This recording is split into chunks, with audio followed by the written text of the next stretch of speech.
Hi everyone, সবাই কেমন আছেন? আমি সবাইকে আজকে আমি আর আমার মেয়ে মিলে চিকেন ফ্রাই করে দেখাবো আমাদের ছোট্ট রান্নাঘরে। আসসালামু আলাইকুম, সবাই কেমন আছেন? আজকে আমি আর ইরহা মিলে চিকেন ফ্রাই রেসিপি সবাইকে করে দেখাবো। আমি এখানে ছোট ছোট টুকরা করে কিছু চিকেন নিয়েছি, আর চিকেনের সাথে যে যে মশলাগুলো আমি দিব সেগুলো হচ্ছে হলুদ, একটু জিরা, একটু হচ্ছে লবণ, একটু কর্নফ্লাওয়ার, সেটা হচ্ছে ভাজার জন্য, আর সামান্য একটু তেল। এরপরে আমি একটা ছোট্ট পাত্রে সেটা হচ্ছে ময়দা নিয়েছি, যেটা আমি কোট করব। এরপর আমি একটা ছোট্ট দেশি মুরগির ডিম নিয়েছি। ডিম ইরহার খুবই পছন্দ, বিশেষ করে দেশি মুরগির ডিম। আমি প্রতিদিন আমি প্রতিদিন দেশি মুরগির ডিম খাই, একটা একটা করে। আমি সকালে ডিম খাই, আমি আমি বিকালে ডিম খাই, আমি ডিম খাই। হ্যাঁ, ও ডিম খেতে খুব পছন্দ করে। আচ্ছা, সবার সাথে শেয়ার করলো। হ্যাঁ, এরপর আমি চিকেনের সাথে হচ্ছে কিছু হলুদ, তারপর একটু জিরা, একটু আদা রসুন দিয়ে এখন চিকেনটাকে হচ্ছে ম্যারিনেট করব। আমি ছোট একটু একটু করে দিয়ে নিচ্ছি অল্প পরিমাণে, যেহেতু চিকেন আমার অল্প, তাই আমি অল্প অল্প মশলা এখানে ইউজ করব। তারপরে হচ্ছে একটু সামান্য পরিমাণে একটু তেল দিয়ে নিব। তেলটা দিব কারণ হচ্ছে তেলটা দিলে চিকেনটা মাখা মাখা হবে, তাই আমি একটু তেল দিয়ে নিচ্ছি। আমিও মার হাত ধরে আমিও তেল দিচ্ছিলাম। ও আমাকে হেল্প করছিল আমার হাতটা ধরে, আর ও দেওয়ার চেষ্টা করছিল, কিন্তু যেহেতু ছোট তাই আমি ওর হাতে দিইনি, আমি নিজেই হচ্ছে নিয়ে নিচ্ছি। তারপর ওর আগ্রহ ইচ্ছা যেহেতু আছে, এটাও অনেক। তারপর আমি এটাকে হচ্ছে একটু মাখবো, মেখে এটাকে কিছুক্ষণ আমি হচ্ছে ম্যারিনেট করব, যাতে মশলাটা আমার চিকেনের মধ্যে হচ্ছে ঢুকে। এরপর আমি হচ্ছে মেখে এরপরে সামান্য একটু হচ্ছে যেটা করব, ছোট ডিমটা যেহেতু ছোট তাই আমি অল্প একটু কুসুম দিয়ে নিব ডিমের চিকেনের মধ্যে। অল্প একটু কুসুম দিয়ে আমি চিকেনটাকে মেখে ম্যারিনেট করব।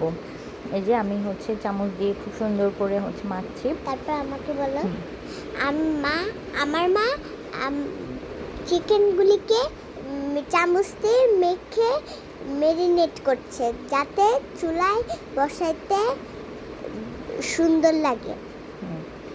হ্যাঁ, এরপর যেটা করব সেটা এখন আমি হচ্ছে চিকেনটাকে হচ্ছে ঢেকে দিচ্ছি, একটা ঢাকনা দিয়ে ঢেকে দিব, যাতে হচ্ছে চিকেনটার মধ্যে মশলাগুলো ঢুকে। এরপরে ও ঢাকনা দিয়ে ঢেকে দিচ্ছে, এই যে দেখেন। তারপরে যেটা করব এখন আমি এখন চিকেনটা রান্না করব মাটির চুলাতে। চিকেনটা হচ্ছে ভাজবো, সরি রান্না না, ভাজবো। হ্যাঁ, বলো। তারপরে মা বলছে যে এটা এটা হলো চিকেনটাকে ভাজবো আমরা এখন। চুলাটা ধরাইতে পারছে না, তারপরে অনেক কষ্ট করে কেরোসিন তেল এনে ধরাইছে। হ্যাঁ, ও ঠিক বলেছে। আসলে চুলাটা অনেক দিন ব্যবহার করা হয়নি, তাই যার কারণে চুলাটা ধরছিল না, আগুন ধরছিল না। তারপর আমি এটাকে যেটা করি, কেরোসিন তেল দিয়ে চুলাটাকে ভালো মতো হচ্ছে জ্বালাই। আমাকে বলো, আব্বু বলছে এই চুলাটা একটু ব্যবহার করা হয় নাই তো, সে গরম ছিল না তো। এই যে এখন চিকেন ফ্রাইগুলিকে ভেজে ফেলবে। আর দেখতে পাচ্ছেন এই যে ভেজে ফেলছে, এই যে চিকেন ফ্রাইগুলিকে পুরো, এই যে দুইটা চিকেন ফ্রাইকে ভেজে ফেলছে। আর মা, আমি একটু নাড়া দিচ্ছিলাম, তো আমি একটু নাড়া দিতে পারছি। তারপরে আমি একটু নাড়া দিচ্ছিলাম, তারপরে মার হাতে দিচ্ছিলাম।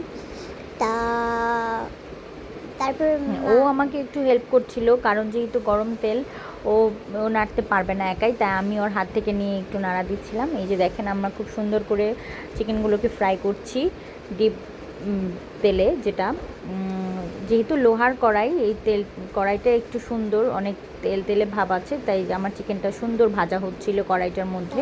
বলো, আমাকে বলো। তারপরে এই চিকেন ফ্রাইগুলিকে মা ভাজছিল, এই যে ছাড়ুনিটাকে দিয়ে। তারপরে মা একটু হ্যাঁ, আমার প্রায় ভাজাটা প্রায় শেষ হয়ে গেছে। আমি এখানে চিকেন দুটো কোট ছাড়া ভেজেছি, নর্মাল খালি তেলে ফ্রাই করছি। এরপরে আমি যেটা করব সেটা হচ্ছে মানে ময়দা আর হচ্ছে ডিমে কোট করে তারপরে ভাজবো। এই যে দেখেন আমার চিকেন ফ্রাইটা ভাজা হয়ে গেছে, তারপর আমাকে বলো, এই যে কি সুন্দর লাল লাল আমাকে হয়েছে। বলো। তা তা এই যে একটা চিকেন হয়ে গিয়েছিল তো, আর আরেকটা চিকেন হয় নাই, তা এরপরে আমি যেটা করলাম সেটা হচ্ছে ময়দাগুলোকে একটু টেলে নিলাম, মানে একটু ছেড়ে নিলাম, সরি টেলে না, একটু হচ্ছে ছোট্ট চালনি দিয়ে একটু ঝেড়ে আমাকে নিলাম। বলো, হ্যাঁ বলো। একটু আমার মা একটু এই যে ছোট্ট ছালনাটা দিয়ে এটা একটু ঝেড়ে নিয়েছিল, আর এই যে পাউডারগুলি ঝেড়ে নিয়েছিল। হ্যাঁ, এখন আমি এটার মধ্যে একটু সামান্য পরিমাণে একটু দাও। কর্নফ্লাওয়ার দিব। কর্নফ্লাওয়ার আমাকে বলো, একটু একটু কর্নফ্লাওয়ার দিয়েছিল তো মা, আর একটু কর্নফ্লাওয়ার দিছে মা, আর এই যে কর্নফ্লাওয়ার দিয়ে এটা চামচ দিয়ে ভালো মতন চামচ দিয়ে নাড়া দিচ্ছে ভালো মতন। তারপরে চিকেন ফ্রাইগুলিকে এই যে এগুলিতে দিয়ে দিবে। হ্যাঁ, তারপর আমি কোটিং করব, তারপর ডিমের মধ্যে দিব যাতে হচ্ছে কোটিংটা খুব সুন্দর হয় আর ক্রিস্পি হয়। ক্রিস্পি হওয়ার জন্য আমি প্রথমে ডিম, এরপরে ময়দার মধ্যে হচ্ছে কোট করলাম যাতে খেতেও ভালো লাগে, একটু ক্রিস্পি ক্রিস্পি হলে বাচ্চারা খেতে পছন্দ করে। হয়ে গেছে আমার কোট করা, এরপর আমি এটা তেলে ছেড়ে দিব। একটু ভালো করে কোট করে নিলে এটা মুড়মুড়েটা আর বেশি ভালো হয়। তারপর আমি এটা তেলে ছেড়ে দিলাম। আমাকে বলো, তারপরে যে ডিম দিয়ে, তারপরে যে একটু ইয়া দিয়ে কর্নফ্লাওয়ার দিয়ে এটা দিয়ে তারপরে এগুলি ভেজে দেওয়া হবে। এগুলি তো ভেজে দেওয়া হবে, দেখতে পাচ্ছেন ওই কাছে আলু আর যে মরিচ আছে এগুলি সেগুলি দেয় নাই, এই দেখেন এই যে এগুলি দিয়ে দিচ্ছে, এই যে ভাজবে এখন। তা এখন হ্যাঁ, এরপরে হচ্ছে আমার চিকেন ফ্রাইটা অলমোস্ট ভাজা হয়ে গেছে, একটা ভাজা হয়ে গেছে, আমি উঠিয়ে ফেলেছি। এরপর আমি আরেকটা দিব এখন। দেখেন কি সুন্দর একটা লাল লাল একটা ভাব চলে আসছে, যদিও চুলার আগুনটা বারবার নিভে যাচ্ছিল, তো হালকা আছে। আমার মনে হয় চিকেন ফ্রাইটা ভালো হয় ভাজা, কারণ হচ্ছে অতিরিক্ত আগুনের জাল থাকলে সেক্ষেত্রে উপরের অংশটুকু পড়ে যেতে পারে, মানে ভিতরে কাঁচা কাঁচা থাকতে পারে, সেক্ষেত্রে হালকা আছেই আমার মনে হয় চিকেন ফ্রাইগুলো ভালো হচ্ছিল। তারপর আমি চুলাটা আবার ধরাই একটুখানির জন্য, যে কারণ হচ্ছে চিকেন ফ্রাইটা হচ্ছিল না। এরপরে দেখেন চিকেন ফ্রাইটা আমার প্রায় হয়েই গেছে, এবার আমি উঠিয়ে ফেলবো। এই যে লাল লাল হয়ে গেছে, হ্যাঁ উঠিয়ে ফেলছি। এই যে দেখেন এটা একটু হালকা হবে, এরপরে এই চিকেনের টুকরাটাকে উঠাবো এখন। এই যে উঠিয়ে ফেলছি, এরপরে আরেকটা যে টুকরা আছে সেটা উঠাবো। হ্যাঁ, এই যে আমার এটা প্রায় হয়েই গেছে, আমার চিকেন ফ্রাই অলমোস্ট শেষ। এখন খাবারের পালা, দেখি এখন ওর কাছে কেমন লাগে। আমার কাছে অনেক মার থ্যাংক ইউ, আমার অনেক মজা লাগছে, এই চিকেন ফ্রাইটা আমার অনেক ভালো লাগছে। আর কমেন্ট করে আমরা ভালো করে জানাবেন, কমেন্ট করে ভালো মতন সবার কাছে কেমন লাগলো সবাই লাইক করবেন, শেয়ার করবেন, কমেন্ট করবেন। Thank you, bye by.